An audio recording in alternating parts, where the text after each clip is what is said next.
जादुई कहानी। आज हम आपको एक गरीब परिवार की कहानी सुनाने जा रहे हैं। ये जादुई कहानी प्राचीन काल के गरीब इंसान की है जिसका नाम रतिलाल था। वह अपनी पत्नी के साथ छोटे से घर में रहा करता था। रतिलाल दैनिक भिक्षा मांगने जाया करता था और जो कुछ भी मिलता उससे अपना और अपनी पत्नी का जीवन यापन करता था। एक बार सारा दिन भिक्षा मांगने के बाद उसे केवल एक मुट्ठी चावल हाथ लगे और वह अपने घर पहुंचा तो उसकी पत्नी दुखी होकर बोली, घर में तो अनाज का एक दाना भी नहीं बचा और आप एक मुट्ठी चावल ही लाए हो। भला इसमें कैसे हम अपना पेट भर सकते हैं। और वह थक हार के घर में बैठा ही था कि द्वार पर एक भिक्षुक आ जाता है और वह कुछ खाने के लिए मांगता है। रतिलाल धर्म संकट में फंस जाता है। अब वह एक मुट्ठी चावल अपनी पत्नी को दे या सामने खड़े भिक्षुक को, लेकिन वह द्वार पर आए किसी व्यक्ति को बिना कुछ दिए जाने नहीं दे सकता था। इसीलिए उसने वह चावल भिक्षुक की टोकरी में डाल दिए। रतिलाल की पत्नी अंदर काम कर रही थी और जैसे ही वह बाहर आई तो रतिलाल ने भिक्षुक को चावल देने वाली बात बता दी। और इस बात को सुनते ही रतिलाल की पत्नी गुस्से में आ गई। तभी रतिलाल ने बताया, चावल के बदले भिक्षुक उसे एक पतीला दे गए हैं और उन्होंने कहा है कि अब से खाना इसी में बनाना। रतिलाल की पत्नी गुस्से से कहती है, क्या इसमें पानी उबाल कर दूं? क्योंकि अनाज तो है नहीं और जो आप लाए थे उसको भी दान में दे दिया। और जैसे ही वह पतीले को उठाती है तो उसे कुछ वजन सा एहसास होता है और वह पतीले को खोलकर देखती है तो चौंक जाती है क्योंकि उसमें इन दोनों के लिए पका हुआ खाना होता है। रतिलाल की पत्नी के चेहरे में खाने को देखकर मुस्कुराहट आ जाती है। दरअसल उसने कई दिनों से कुछ नहीं खाया था, लेकिन रतिलाल यह नहीं समझ पा रहा था कि वह भिक्षुक तो उसे खाली पतीला देकर गया था, तो इसमें खाना कहाँ से आया। और आश्चर्य से यह बात अपनी पत्नी को कहता है, लेकिन वह कई दिनों से भूखी है इसीलिए उसकी बात नज़रअंदाज करके खाना की घूरती रहती है और अपने पति से कहती है, बड़े दिनों बाद इतना स्वादिष्ट भोजन देखने को मिला है, चलिए खाते हैं। और रतिलाल खाना खाने बैठ जाता है। लेकिन अभी उसका ध्यान उसी बात पर टिका होता है कि यह बर्तन जादुई पतीला है। भोजन करने के बाद वह पत्नी से अपने दिमाग में चल रही उथल पुथल के चलते यह बात कहने से अपने आप को रोक नहीं पाया कि जरूर यह जादुई पतीला है जिससे इच्छा अनुसार भोजन प्राप्त किया जा सकता है। तभी दोनों ने मिलकर पतीले का परीक्षण करने का विचार बनाया और पतीला खाली करके पतीले से दोबारा भोजन बनाने का आग्रह किया और कुछ क्षण में उसकी इच्छा भोजन बनाकर तैयार हो गई।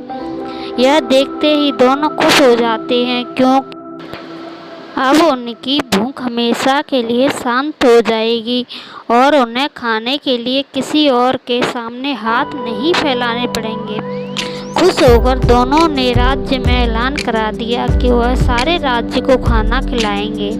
यह बात दूर दूर तक फैल गई कि कोई गरीब इंसान ऐसा धनवान बना है जो पूरे राज्य को भोजन पर आमंत्रित कर रहा है। और अगले ही दिन रतिलाल के घर के सामने हजार की तादाद में लोगों का हुजूम उमड़ पड़ा, जिनमें से ज़्यादातर लोग तो यह देखने आए थे कि भला यह गरीब आदमी इतने सारे लोगों को कैसे खाना खिला पाएगा।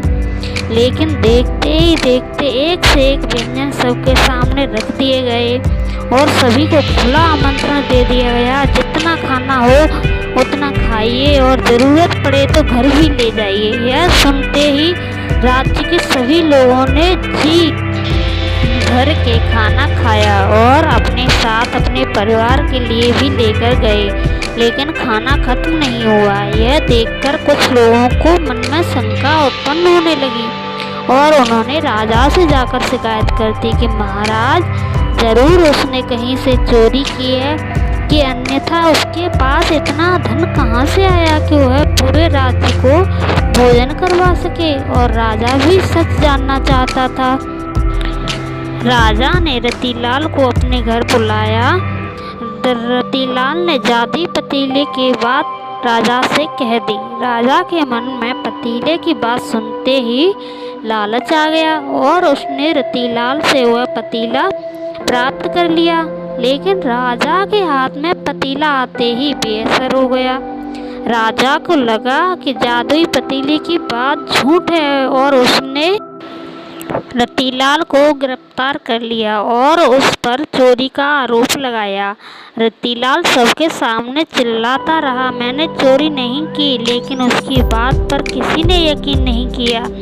राजा ने आदेश दिया कि रतीलाल का पतीला नदी में विसर्जित कर दिया जाए और रतीलाल जब अपनी चोरी की गलती स्वीकार न कर ले तब तक कारागार में ही रखा जाए। और जैसे ही पतीले को पानी में विसर्जित किया जाता है, राजा के महल में चारों तरफ पानी ही पानी भरने लगता है और देखते ही देखते राजा का महल पानी में की बाढ़ में डूबने लगता है। राजा अचानक अपने महल की ऐसी स्थिति देख घबरा जाता है। उसे समझ नहीं आता कि यह कैसे हो रहा है। तभी वह अपने राज्य के ज्योतिष आचार्यों से चर्चा करता है और आचार्य उसे बताते हैं कि तुमने एक निर्दोष व्यक्ति को कारागार में डालकर अपराध किया है, इसीलिए आपके महल की ये स्थिति हो गई है। और यदि आपने उसे कारागार से वापस नहीं किया तो इस राज्य का सर्वनाश हो जाएगा। उसे आभास होता है कि उसे अधिक आध्यात्मिक कार्य हुआ है और वह भागते हुए रतीलाल के पास जाता है और हाथ जोड़कर कहता है, मुझे क्षमा कर दीजिए, मुझसे बहुत बड़ी भूल हुई है, मेरे महल को बचा लीजिए। नादानी में मैंने आपका जादुई पतीला नदी में विसर्जित कर दिया है, लेकिन मैं वचन देता हूँ कि जीवन में कभी भी आपको किसी चीज़ की कमी नहीं होने दूंगा।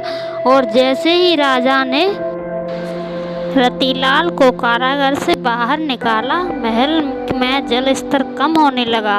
राजा ने रतीलाल को बहुत सी धन दौलत तो भेंट की और उसे अपने शाही रथ से उसके घर भिजवाया और एक जादुई कहानी का अंत हो गया।